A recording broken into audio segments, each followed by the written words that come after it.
All right. Hello and welcome to our Multiplying Impact series, From Personal to Powerful, How Parents Are Changing Autism Innovation. My name is Kate Russell. I'm thrilled to be here with you today. I'm going to go over just a few housekeeping items before we get started. So first, you can use the chat or the Q&A to engage. We would love to hear where you're joining from. If you would like to put a little something in the chat, just to introduce yourself, we'd love to know who's here. I'll be sharing a landing page shortly where you can find contact information for our panelists and their different organizations. So please do check that out. There's also a form in there for you to get more connected with Multiple, should you be interested in doing so. And we hope that you can stay for the entirety of the event, but if you can't, the recording will be shared post-event to the email that you registered to. All right, we are thrilled to have three awesome panelists with us today: Dan Feshbach, Kathryn Morris, and Neda Amidi. They will introduce themselves shortly, and you will get to hear all about them throughout. Today, we just had our welcome. We'll go through this panel. We will leave about 15 minutes for Q&A at the end, so please feel free to put your questions in the Q&A function. I will also be monitoring the chat, but the Q&A is going to be the best way for you to reach us. And then we will do a brief closing. So without further ado, I'm going to welcome our panelists here to the screen and get us started.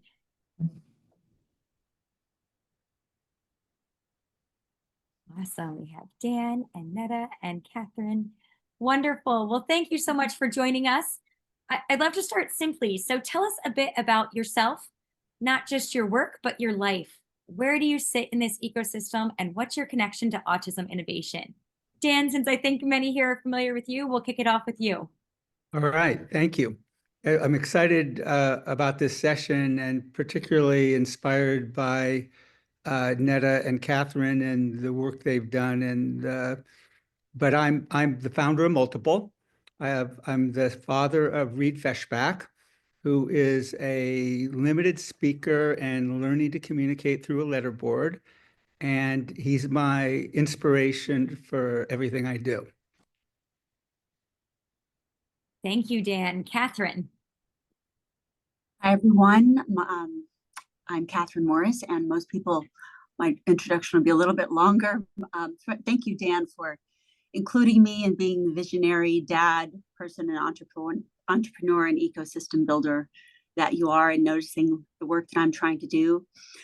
Most people know me from Cold Case and a few other things. And at one point, I was I was the lead of one of the biggest syndication television shows in the world. I flew on private jets selling the show. I was mentored by Jerry Bruckheimer, and I worked alongside legendary creatives such as Steven Spielberg and groundbreaking directors such as Mark Pellington, who's now on my board. So grateful. But the real story that I wasn't telling publicly for a long time was what was happening behind the scenes. I became a mom, and then I became a single mom to twin boys that were diagnosed on opposite ends of the autism spectrum with complex co-occurring medical conditions associated with autism. And that changed everything for me. And not because I stepped away from Holly, but because I stayed, but I stayed differently. I kept showing up, but now I was also doing IEP meetings and therapies and learning how to cook from scratch, because they couldn't eat the same way that others could. And I had to really just get down to basics. When it comes to tech, my dad was a Bible scholar. He was a PhD. He was a brilliant man. He likely was on the spectrum himself. In fact, he brought home a computer back in 1976, and we were actually on the internet back when I was 6 years old. He was wired differently, and so were we. But he also didn't have the executive functioning skills to pay an electric bill. So I know what it is to have everything and also to have nothing. So that perspective changed me. And so when the systems didn't work for my kids or for me, I stopped waiting for ones to appear. So in some very isolating, dark hours when I was just trying to figure things out, and people started to text me and to ask me why my kids started to start feeling better and doing better with my resources and information, I created Savants, a lifestyle brand and cultural platform for misfits makers and line benders on and off the spectrum. And it's not a charity, it's not a rebrand, it's a home. And it's for people who have been underestimated in both worlds, for Hollywood, healthcare, tech, and parenting. It's where storytelling and culture collide and the next wave of solution begins, built by people who have lived it. I love it. The misfits, mind benders. Every time you say it, love it so much. It's wonderful. Thank you. And Neda, just tell us about yourself. Thank you, Dan. Thank you for having me, and it's great to have gotten connected to Dan and multiple through, I think, LinkedIn, and then to Kathryn as well, a fellow mom on this path together. So I'm just starting off with just being very grateful to be here. Hi, my name is Neda Amidi.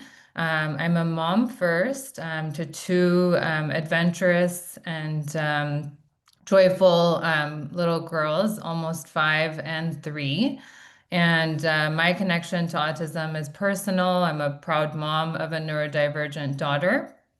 And I'm an early stage investor at Plug and Play, where we focus on pre-seed to Series A startups, investing in them and connecting them to customers. Right now, I am on a Power Pause, which is a great book that I'd recommend that focuses on what power pauses are and what they mean. But I'm on one to focus on my family.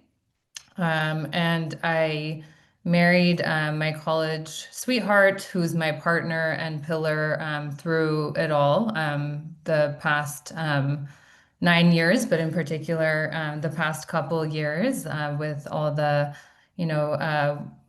waves that we've gone through in life. And all of these experiences have led me to create the Inclusion Project with one of my good friends, Sarah, which is a mom-led initiative that's focused on building community, hosting inclusive play groups, and creating a safe space for connection and education around autism in the Bay Area here in California.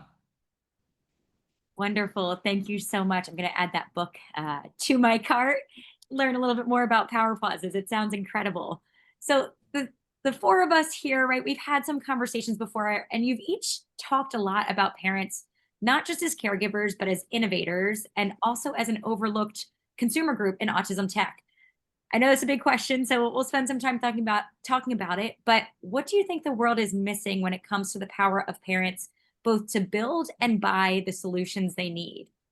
Kathryn, I'll start with you. What does it take? Could you say it? You said, what does it take to buy? So I think just what's the world missing about the power of parents here, both in building the solutions we need and buying them as well? Well, it's really about access. I mean, there's so much red tape, and so there's so much of a wait list. We just have to cut through the wait list. The way it usually works is you're waiting to find out about the regional center, and you're just not having access. If you could get access, then maybe you could get it. The way it usually works is a mom will say, "Hey, does this work? Can I have a friend of a friend? Does it work? How much does it cost? Can I get it? If does it work or not?" If you could have a pathway to have access to it, or it could be approved by insurance, and what does technology mean to you? What does innovation mean to you? It sounds very expensive, innovation, technology. Everyone just wants to know, how can I get it? How can I get it from my child today? Absolutely. And Dan, I know you sit a little bit on the other side of this as well, working with startups in this space, some of which are looking to parents. What are your thoughts on this? I have way too many thoughts, so I'll try to keep them organized. So the first thing I think about is the time it takes for innovation to get to market. TeachTown Uh, we started it in 2000 and call it 2005, and it took 15 years to get to get to, let's call it 50,000 students using the platform. It took when we sold it to Bain, it took them, a very short time to move from that number to 120,000 students in 3,000 school districts. But, the banging on the doors, the challenges that startup founders have, it drove me crazy. It got me depressed. It got me clinically depressed at a number of times. And I believe that going directly to families, having a product to go directly to families, to understand that, let's just say 5 million people with autism, two parents, siblings, grandparents, aunts, uncles, cousins. Let's just say that 4 or 5 of them are engaged. So now you got 25 million people. Now that's probably underestimated. Then you've got the frontline caregivers, which is an enormous number as well. So when you think about it, why are we depending on the gatekeepers anymore? Like, how can autism startups thrive by going directly to parents?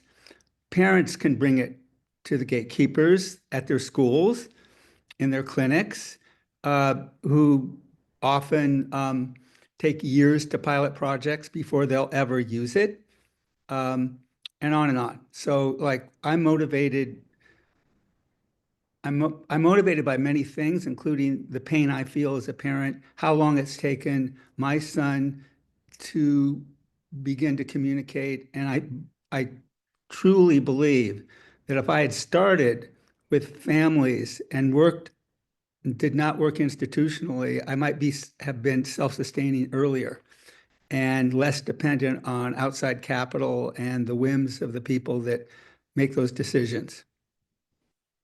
Thank you, Dan. I see in the chat some people are agreeing with you here on this approach. So thanks to all who are contributing there. Neda, anything to add about, what do you think the world is missing when it comes to the power of parents to both build and buy the solutions they need, specifically in this space of autism tech? Yeah, I think echoing what has already been said, and Dan was talking about in one of our chats about connecting to parents and in particular to moms in the mom group that we've created, really having access or being a part of these lived experiences is, I think, what's missing. A great example is, today with our ABA provider, who I believe is actually on the line, Serena at Empowered ABA, giving her a major plug here. She and I were working through a tantrum with my daughter, and we had to power through it. And in those moments, there's no, I don't know, tech that could maybe help us, but maybe there is. But really being close to those experiences that happen. Hi, Serena, in the chat. She's here. Is really what is necessary if you're looking to develop technology or looking to innovate. Deeply understanding your users' pain points and how you can address them by being in those moments and being in those groups somehow really could help. And we rely a lot on our providers, whether it's ABA, occupational therapy, physical therapy, speech therapy. I could say we truly wouldn't be anywhere without them. And, I think getting somehow access to them as an innovator is important in order to get the real pain points. And, we're still at the toddler stages, and a lot of what we use is more grassroots and more, therapies and providers that do a lot of work in person. But I often saw a disconnect in the venture capital world as well, a disconnect between the product and the real world use cases. And I think that is true in the autism world as well. And, you know, some of the times I think the tech is like not so glamorous, you know, software that solves a very basic pain point. So, you know, these small things really matter as well. So, yeah, that would probably, you know, wrap up my thoughts when it comes to what's missing out there. But really, getting deeply understanding of your users' pain points and solving a real pain point would be my recommendation. Yeah, absolutely. I know many of the startups we come across and work with at Multiple have that deep connection to the work, right? And because of that, can understand and build something that's really meaningful. Before we move on to our next question here, is there anything that sparked for any of you that you'd like to build on? I just have one thought here, and that is that I've increasingly, we can all think of you know, hundreds or multiples of features you can add to a product. I think you I think products have to be a lot simpler, and in making them simple, that you surround yourself with a group of 10 moms, 20 moms, whatever, and work it to the point where you know they're using it on a regular basis, and if they're not, you got a red flag and you got to make adjustments. And so I think start small, don't start big, and start close in would be one thing that came to mind in listening to Neda and Kathryn. Absolutely. I think what's really neat is we have three parents here at three different stages. So you heard toddler stage, school age, and then an adult. So we have very varied experiences here. But you've all been there as parents, right? Trying out new tools. So I'd love to hear, you know, what's one autism related tool or resource that actually helped your family, and you can name it or not name it, and maybe an experience where it didn't work out and why, right? I think we really want to get to the root of what really sticks here. Dan, I'll shoot it over to you first. We'll start with the adult. You've had the most experience in this space. Wow. Well, it's not yet digital, so it's a passion of mine, and it's augmentative communication, specifically using a letterboard to communicate. A letterboard, if people don't know what they are, looks like a large alphabet stencil, and the my son points at letters, spells very complex things out. Now, it didn't start that way, and an area that, you know, I have a stealth project going on my own is really to create a platform to scale that. It's right now very homegrown. And the people working on it are passionate and great, but it takes heroic efforts to actually do it in your own family, and like that has got to change. Absolutely. Thanks, Dan. Kathryn, how about you? Well, let's go back to, I love what Neda was saying about the pain point. What's something that is not talked about is the shame and the pain point. There is so much shame that goes on with the moms and the parents and the grandparents and within the family. It literally puts a big divide about screens, iPads. What are you doing? How much screen time? And, you know, I've been there. But, you know, that speech app, like a speech app that we had for my son Rocco, who literally was just sitting in the corner with that one speech app, that baby signing app. You know, that speech app was his way of downloading. He began to learn his phonics. He began to learn language. He was not speaking at the time. Then he started to switch over to Mandarin and Russian. He was not saying words yet. And when he did begin to speak, when the speech finally came, you know, he had been downloading all that time. Now, some technology that I wish that I had was, you know, Florio.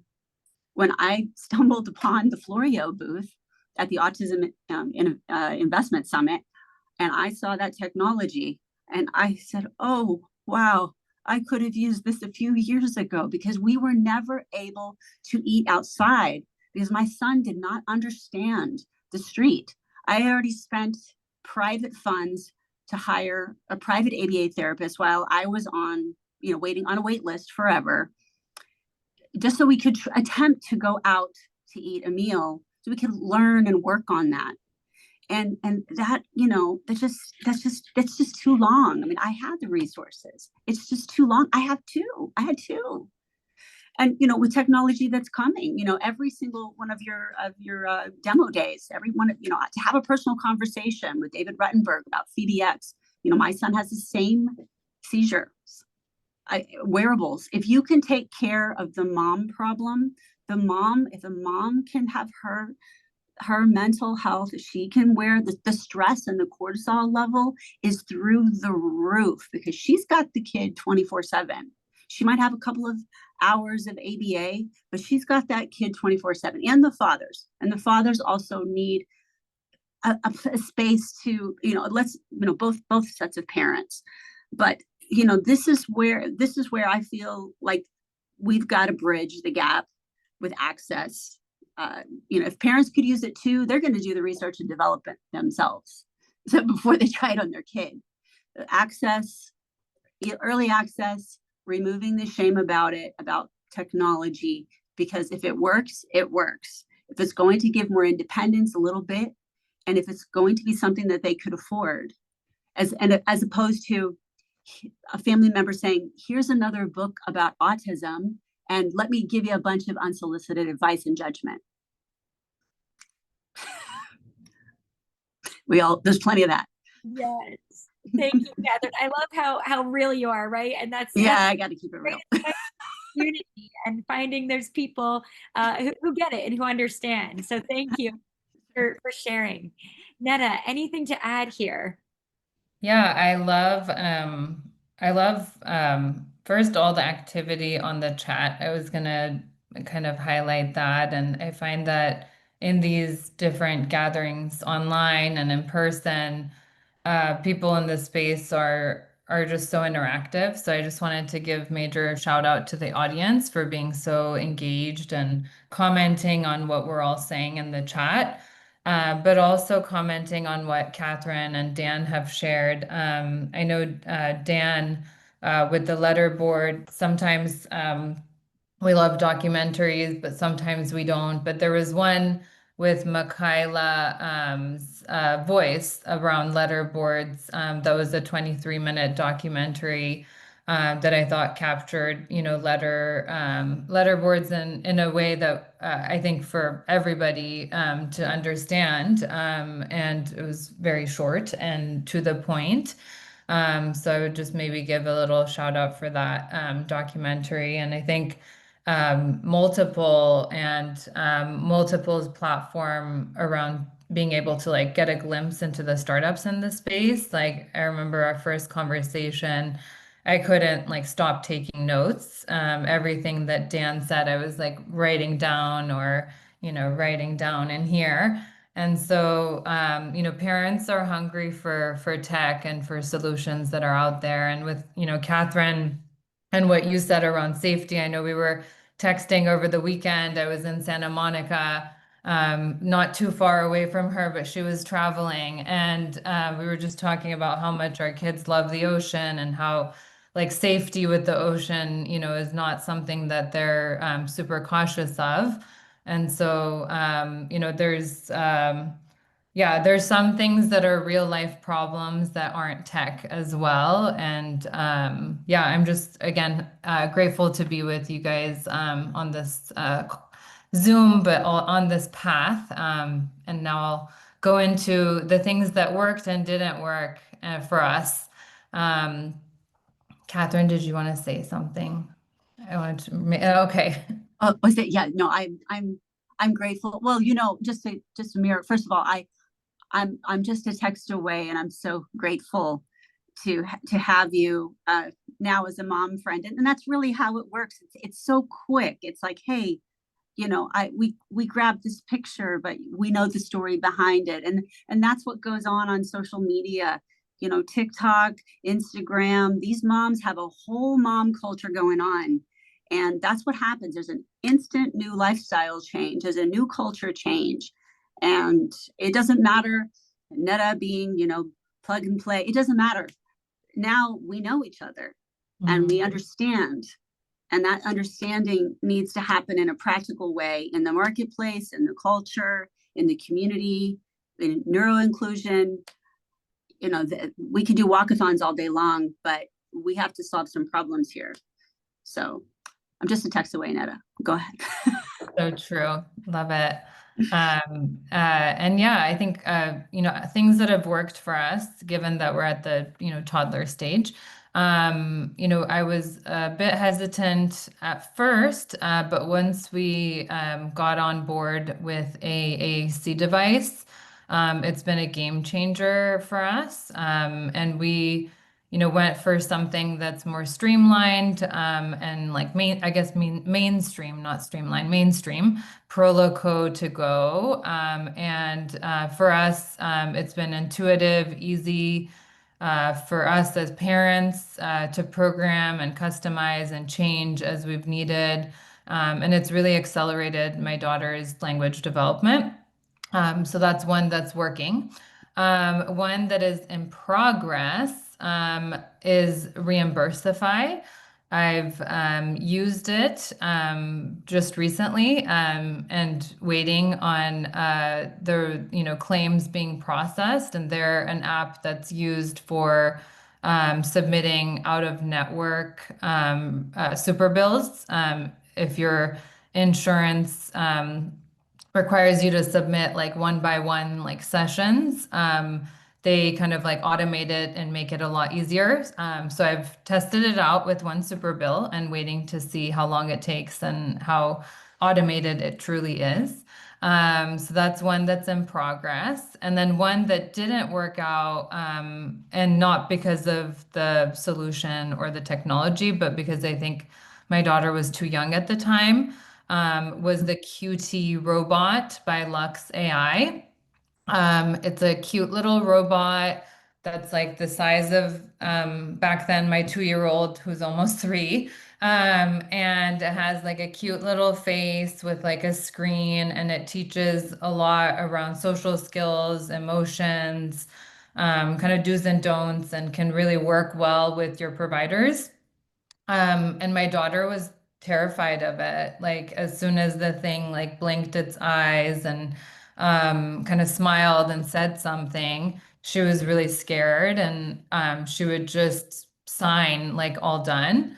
And so that was something that we had to wrap up and put away and maybe try again when she's a little bit older. But those are kind of the 3. And then Kathryn gave a really good plug for Florio, but I also had Florio written down because I actually met VJ, the founder, years ago before I became a parent in this space in Cleveland at the Cleveland Clinic. And I always loved what they were doing just as an investor. And I think now see the use cases a lot as a parent. So I actually have a call this week with VJ to learn more as a parent. So kind of coming full circle. And then lastly, beyond tools, I'm really encouraged about the accelerators that are investing in this space, like multiple. I've also spoken to Vanderbilt University about their Autism Innovation Hub. And these are just 2 that I know about and I'm involved with, but it just gives me a lot of hope as an investor that there are so many parent and child-led accelerators and venture capitalists and investors out there that are working on solutions that will come to market soon. Absolutely. Thank you so much for sharing. It's so interesting to hear. And really, as you said, Neda, the chat is just amazing. We're keeping up as we can with all the things that are going in here. And thank you for sharing your stories. We will certainly be reviewing and addressing some of these too as we continue our conversation.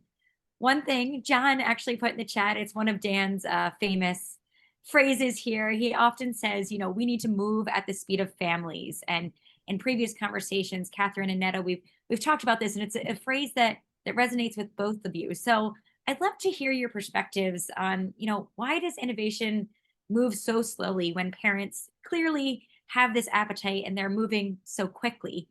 Dan, I'll start with you since you coined the phrase.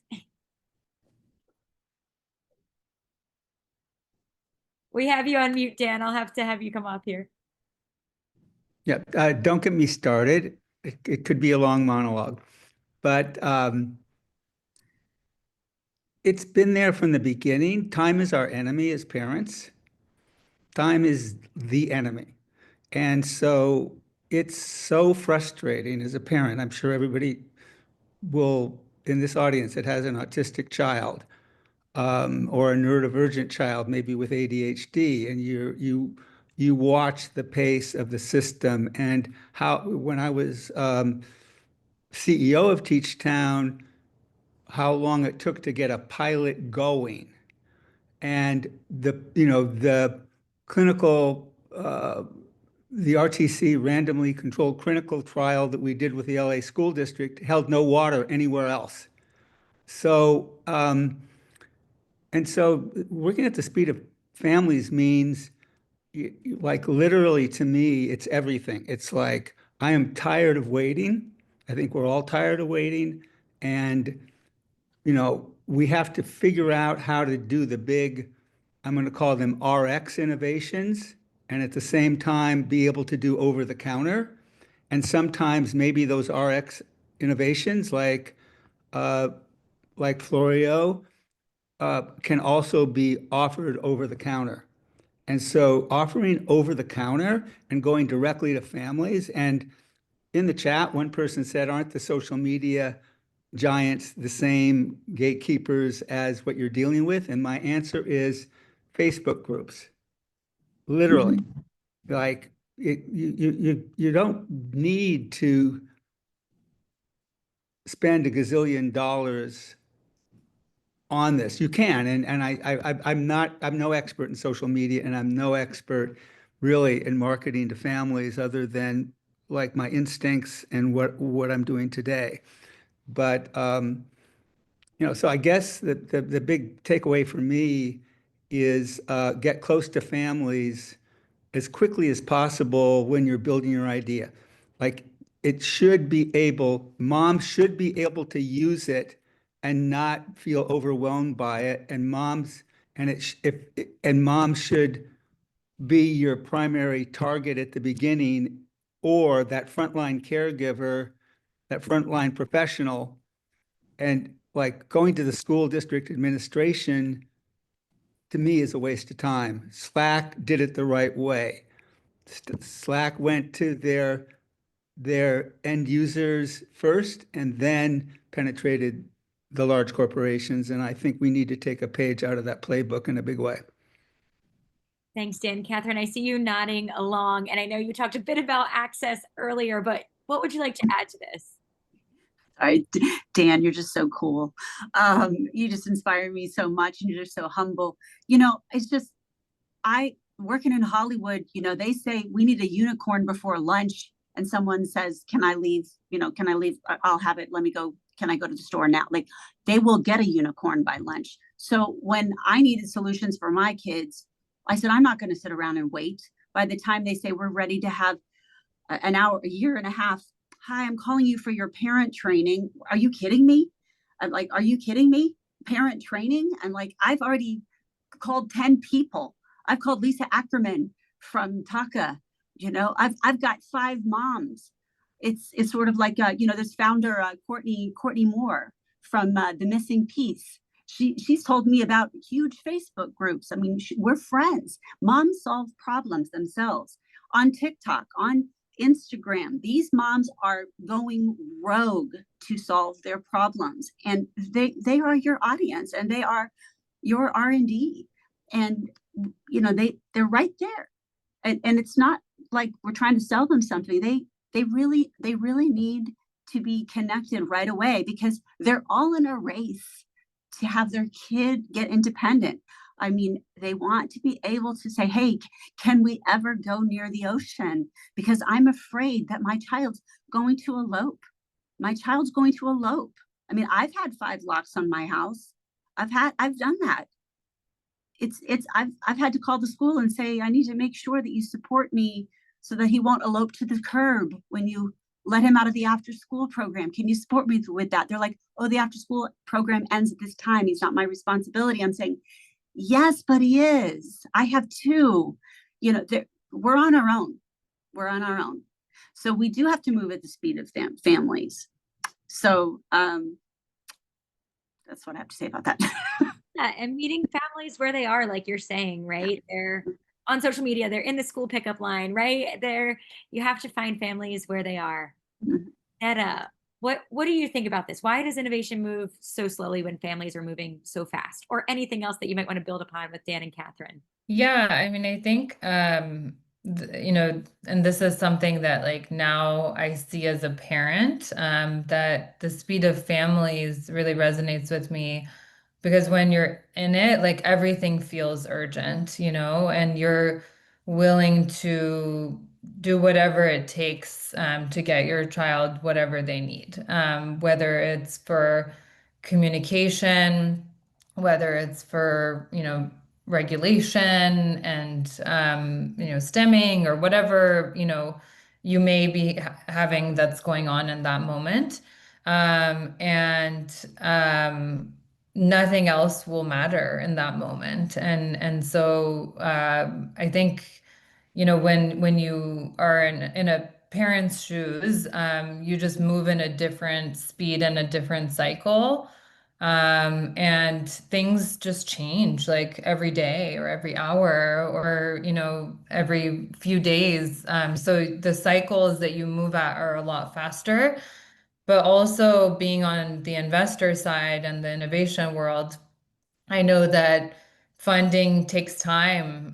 There's regulatory hurdles. You know, if you're a device and you have to go through FDA clearance and, you know, whatnot, you know, those things take time.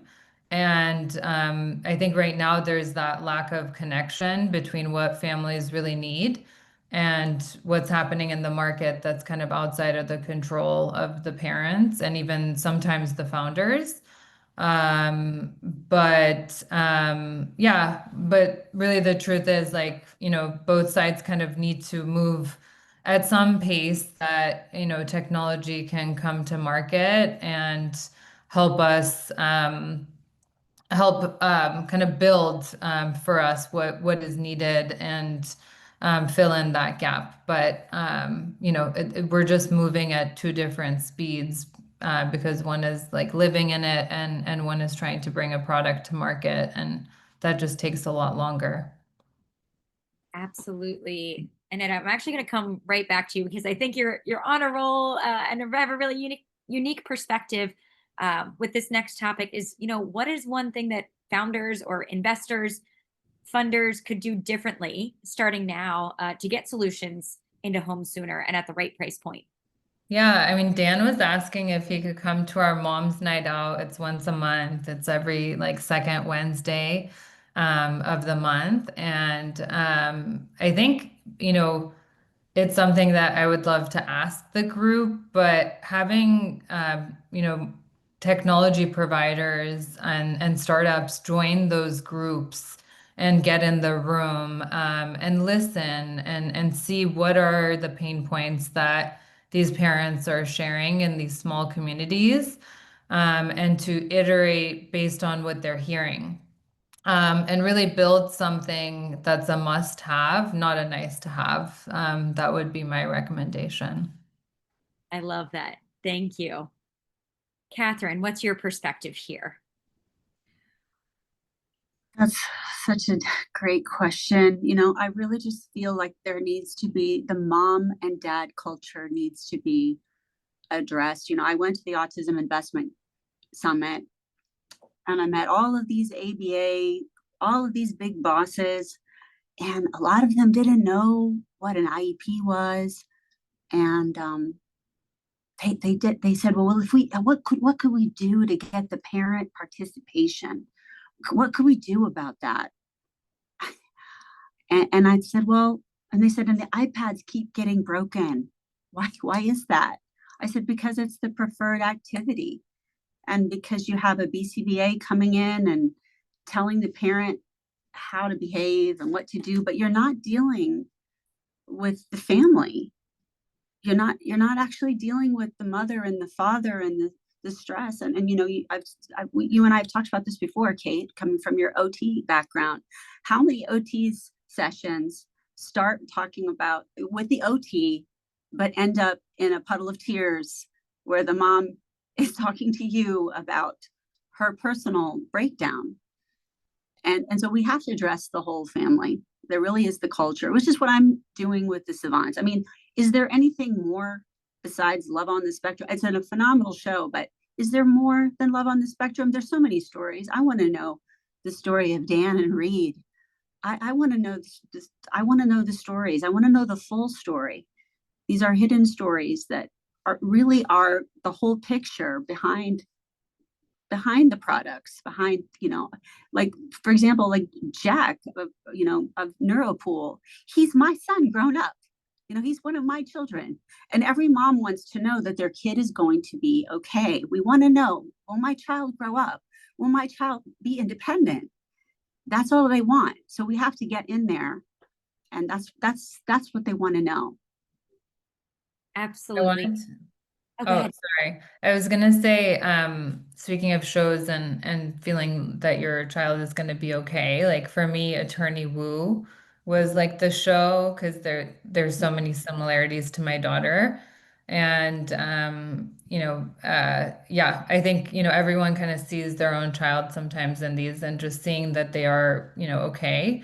And just something that's being said in the chat, sorry that I'm like interrupting so much, but I was originally moderating this panel, so I'm maybe a little bit feeling like dual roles here, going back. But I love what someone said about siblings and grandparents because, we are blessed to have that nearby as well.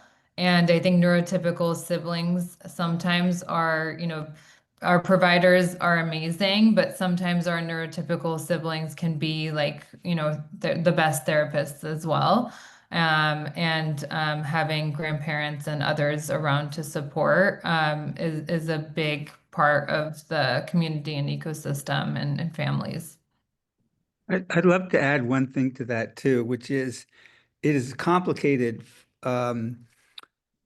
for, I think, neurotypical children. I so admire, my daughter and her love for Reed, but she's had, and it shows up in the fact that she is signed up to take care of him when I pass and his mother passed. So that's amazing. At the same time, siblings need to live their lives, and it's a big burden. I see it all the time on the sibling members of the family. It's just really, it's a tough role to be a sibling, and yet they are so important.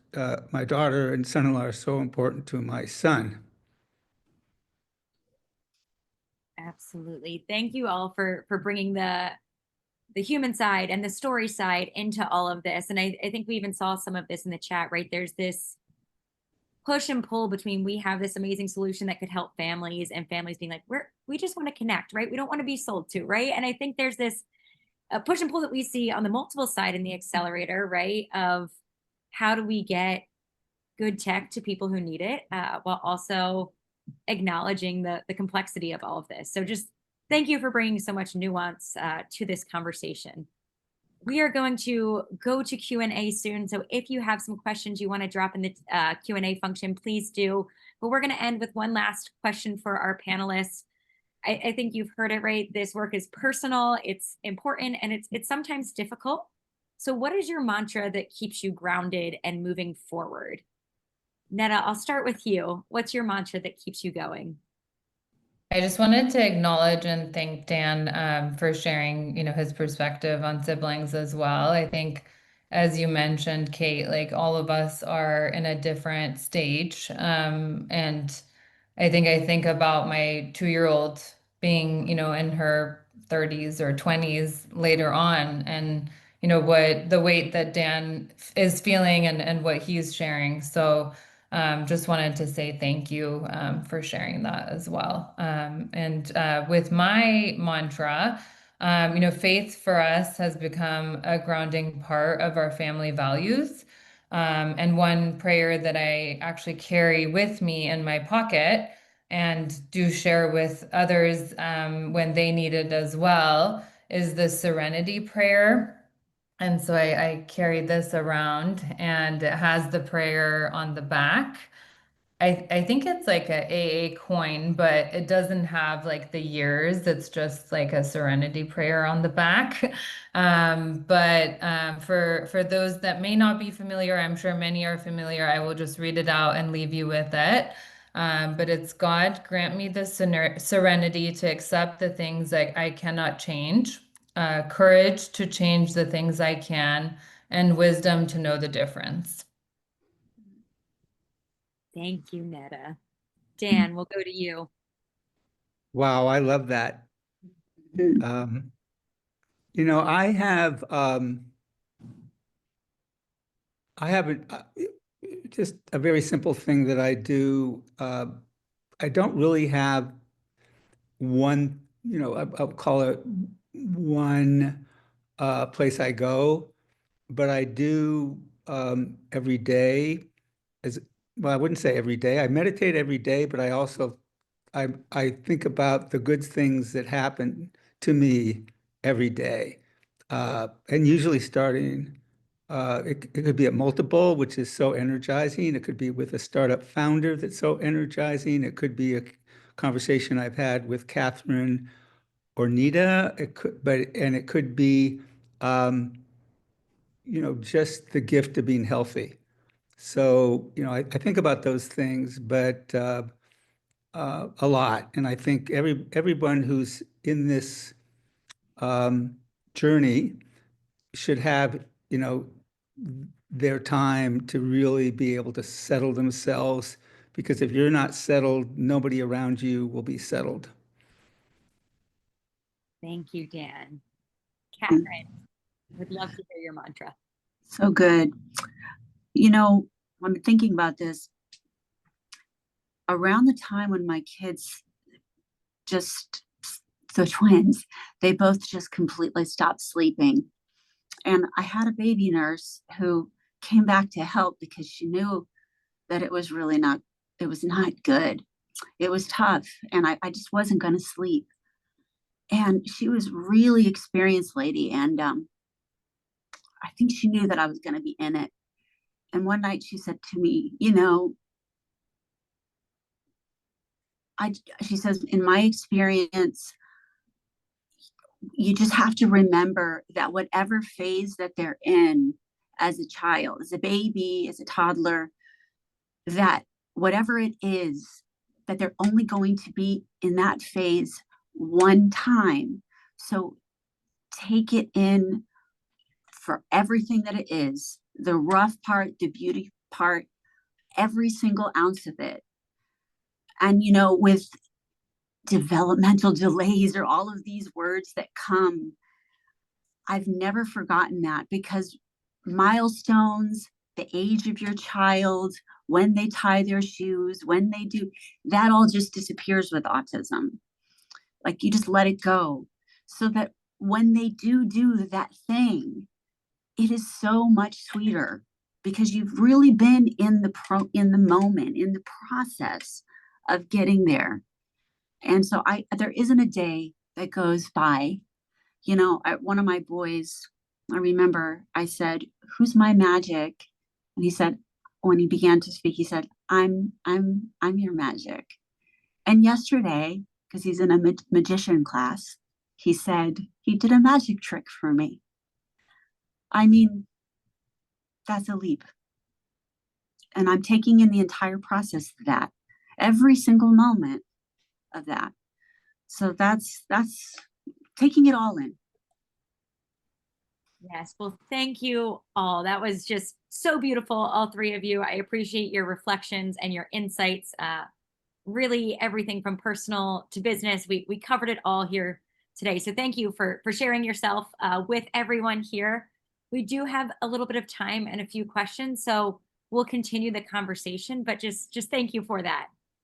One question, and anyone can feel free to jump in, but how has having a child with autism changed you as an entrepreneur?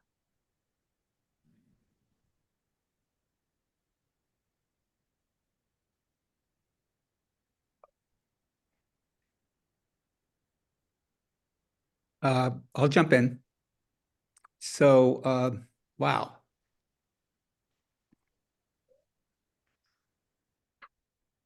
It has been such a tough journey. And I think, pre my son's diagnosis, I was a financial tech entrepreneur in the mortgage space and had built a successful company. And at that time, I don't think I was really deeply engaged in making a difference in the world. Things that we did, we did analytics to support, affordable housing, and we felt good about that.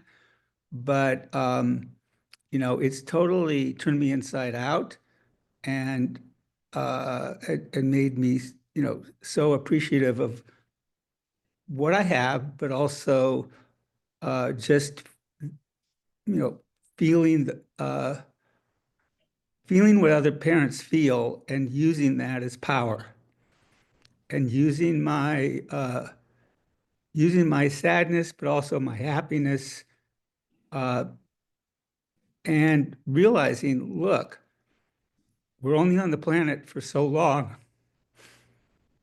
So why not go for the whole gold? Why settle for anything less than gold?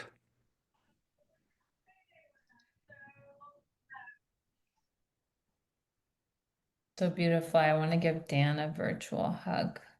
Let's do it. Thank you. Dan, you are gold. Thank you. Kathryn or Neda, anything you want to add, or I'm happy to, we have a lot of questions. I'll go. I'll just say that, one of the things about like the Savants and why I wanted to create it was that I think every woman that has a child like is still trying to get back to that girl that she was before the diagnosis, because she had this thing like, oh, I'm gonna have a child and everything's gonna be this way. But what she doesn't know yet is that she's going to be an improved version of herself if she really leans in, and she's still gonna be herself. She's still gonna have her coffee, and she's still gonna had a little fashion. She's still gonna like her great music. She will. Like, there is a place that can coexist, and if just the whole infrastructure would support her and the family and the father, the whole family unit, a little bit more. That's my intention. I know that it's changed me in that my children have taught me more than anything in the world by leaning in and really allowing them to teach me what is important. Thank you, Kathryn. Neda, I see you came off mute here as well. Yeah, no, so everyone has said it all so beautifully. I think for me, what has changed me is the ability to like truly be present and like tuned in. And sometimes when, your child may not have the words to be able to say things verbally, you really have to be tuned in to understand their wants and needs. And I think for me, being tuned into her and her needs and being present is something that I did not have that ability in this capacity before. I Absolutely. love that. Mhm. All right, we'll take another. Or Dan, did you have something to add? No, I'm good. I appreciate everybody's wonderful comments in the chat. It's just it's a turn on and energizing. Absolutely. So, I'm curious and gravitating towards this question because Neda, you talked about the power pause and what you're doing, right? But somebody asked here in the chat, how do you keep focusing on innovation when at times life can throw you difficulties, or you feel you should be doing that over working on a project? How do you find the balance in your lives?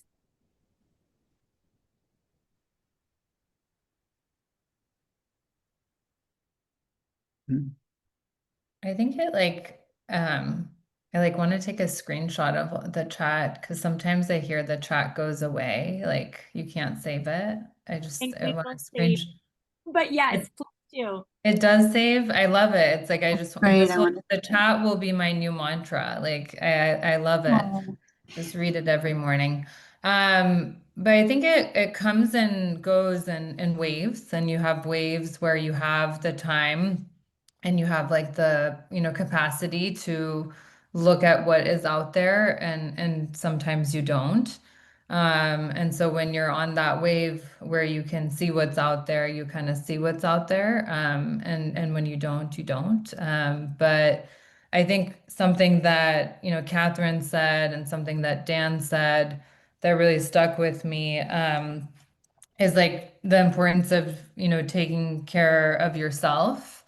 And you all said it so beautifully, and I like wrote it down somewhere, but now I can't find it because I scribble all over the place. But you both said something about like taking care of yourself, and when you do that, I think you may sometimes have that capacity and time to look for what's out there. But prioritizing yourself and not forgetting yourself is, I think, an important piece of it.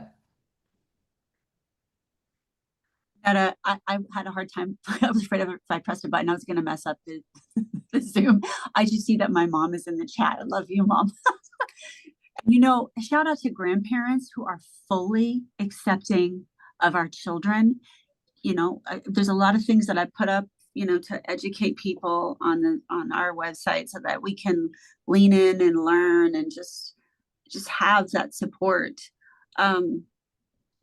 Taking care of ourselves. Neda, you're younger in the experience, and I've had to learn the hard way. Now I can, tell my children, guess what, guys, we're all going to take a break. I'm going to have a little time to myself. You're going to have a little time. Let's take a small break. Let's take 15 minutes. I'll set a timer, and then let's come back together. It's important to do that so that I can have a good dinner with you. I want to make you the best dinner ever, because we need to be able to maintain. We need to be able to be present.